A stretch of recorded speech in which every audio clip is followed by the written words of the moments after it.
Assalamualaikum warahmatullahi wabarakatuh. Jumpa lagi dengan para calon mahasiswa Indonesia tahun 2023, terutama yang berjuang di jalur SNBP, jalur prestasi. Saya akan membagi sebuah tips yang sangat sederhana, cara mudah lolos SNBP pilihan kedua. Jadi teman-teman, pilihan kedua itu disediakan memang untuk memberikan peluang kalau tidak lolos pilihan pertama, paling tidak pilihan kedua bisa lolos. Itu pun kalau tidak dilakukan dengan cermat, maka pilihan kedua itu hanya pelengkap saja. Bahkan pilihan kedua seolah-olah tidak memiliki peluang sama sekali untuk lolos. Nah, bagaimana kita tetap bisa lolos di pilihan kedua? Saya akan membagi tips yang mudah-mudahan bisa dipraktekkan mumpung masih ada waktu 2 hari untuk bisa finalisasi. Saya akan berikan contoh seperti ini. Jadi bagaimana strategi pilihan kedua supaya tetap bisa lolos dan punya peluang yang sama besarnya untuk bisa lolos. Yang pertama, usahakan pilihan kedua itu di kampus yang sama dengan pilihan satu. Saya ulangi ya, kalau memilih pilihan kedua, usahakan pilihan kedua itu di kampus yang sama dengan pilihan satu. Mengapa? Karena jarang ada kampus yang mau dinomor duakan. Seandainya pilihan satu itu di kampus A, pilihan kedua di kampus B, maka seolah-olah kampus B itu dinomor duakan. Tapi kalau pilihan satu di kampus A, pilihan kedua sama-sama di kampus A, maka tidak ada artinya tidak ada sebuah anggapan dinomor duakan. Kenapa? Karena pilihan satu kita ada tetap di kampus itu, cuman hanya beda prodi. Yang kedua, alasan yang sangat mendasar juga, peminat pilihan satu pada jurusan yang dituju oleh pilihan dua itu sudah melebihi kuota. Jadi, kalau kita milih pilihan kedua di kampus yang lain, maka bisa jadi yang memilih prodi tersebut untuk dijadikan di pilihan satu itu sudah melebihi dari kuota yang disediakan. Maka bagaimana yang milih pilihan satu aja sudah lebih-lebih, maka untuk melirik anak yang ada di pilihan kedua, saya kira sangat kecil sekali kemungkinannya. Kenapa? Karena sudah habis kuota untuk yang memilih prodi tersebut di pilihan pertamanya. Maka ini saya berikan tips ini supaya teman-teman tidak salah. Pilihan kedua sebaiknya di kampus yang sama. Kemudian nilai indeks sekolah akan berbeda di kampus yang berbeda. Jadi kalau kita ada di pilihan satu kampus A, kemudian pilihan kedua di kampus B, itu nilai indeks sekolah kita berbeda di kampus B. Kalau kita sama-sama ada di kampus A, pilihan keduanya, maka indeks sekolah kita tetap sama dengan ada yang ada di pilihan satu. Nah, saya berikan simulasi ya. Misalnya ada si A, dia peringkat paralel 5. Saya ulang ya, si A ini peringkat paralel 5. Pilihan satunya FK Uner, pilihan kedua FKUB.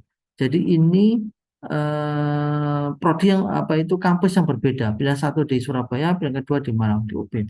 Nah, apakah pilihan kedua ini tetap punya peluang? Kita akan analisa ya. Misalnya FK Uner itu kuotanya 50, FKUB sama-sama kuotanya 50. Nah, pemilih FK Uner itu ada misalnya yang menaruh FK Uner di pilihan pertama itu ada 1.300 siswa.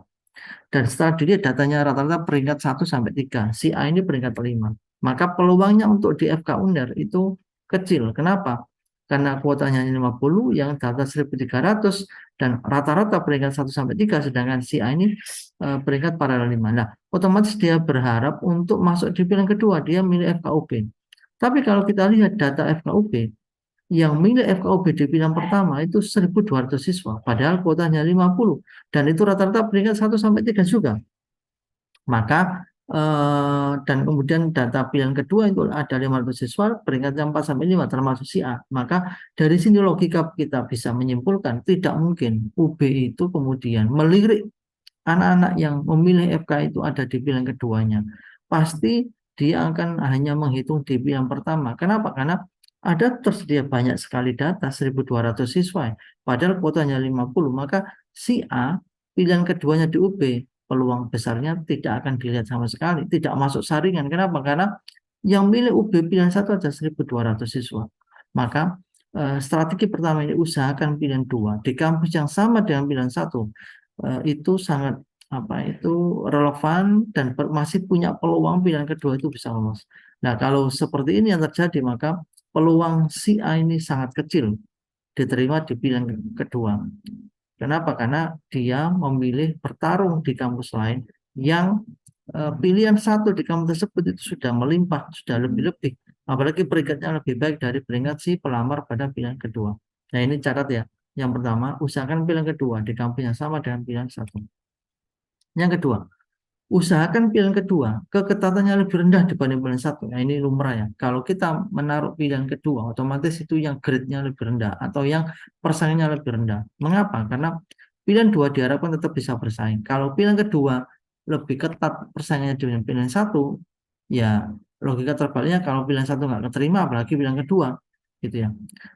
Berikutnya, dengan keketatannya lebih rendah, bisa jadi dia menjadi yang terbaik di pilihan dua tersebut dibanding peserta lainnya. Nah, kalau ambil keketatan yang lebih rendah, bisa jadi dia itu secara data, secara apa itu dokumen, dia lebih baik daripada anak-anak pilihan satu di prodi yang lebih rendah apa itu grade-nya tadi itu. Tapi syaratnya ini juga berlaku di kampus yang sama. Jadi pilihan kedua ada di kampus yang sama dengan pilihan satu dengan grade yang lebih rendah. Nah, saya simulasikan misalnya si B ya, peringkat paralel 3. Dia pilihan satunya FK Undar, pilihan keduanya FKG Undar. Ya, ini sudah pinter ini strateginya. Pilihan kedua sama-sama di Undar dengan menurunkan grade prodinya. Jadi FK itu grade 1, FKG agak di bawah FK.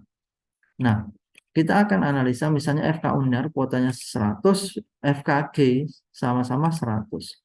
Nah, profilnya FK Undar yang memilih itu pilihan pertama di FK Undar itu ada 2.300 siswa. Rata-rata peringkat 1 sampai 3. Ini permisalannya.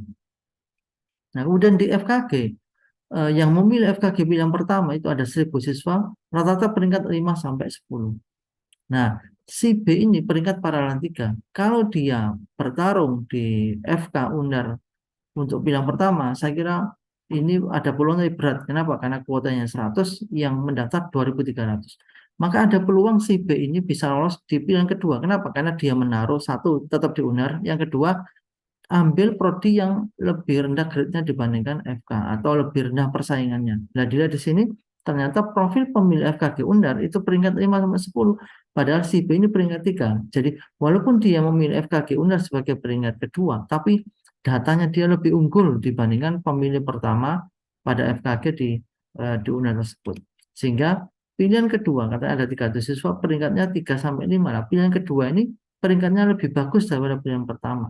Nah, dari sini maka bisa diambil kesimpulan si B masih punya peluang besar. Walaupun dia pilihan kedua, tapi nilai dia itu masih mengungguli anak-anak yang memilih FKG di pilihan pertama.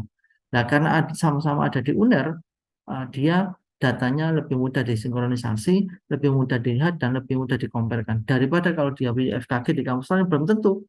Bisa jadi di kampus lain profilnya berbeda, dan bisa jadi indeks sekolah FKG di sekolah di kampus lain itu berbeda dibandingkan yang kampus yang sama dengan pilihan satu. Dan pastinya kampus yang ditujukan di pilihan kedua tadi tidak mau melirik. Kenapa? Karena yang memilih kampus tersebut untuk pilihan satu sudah melimpah.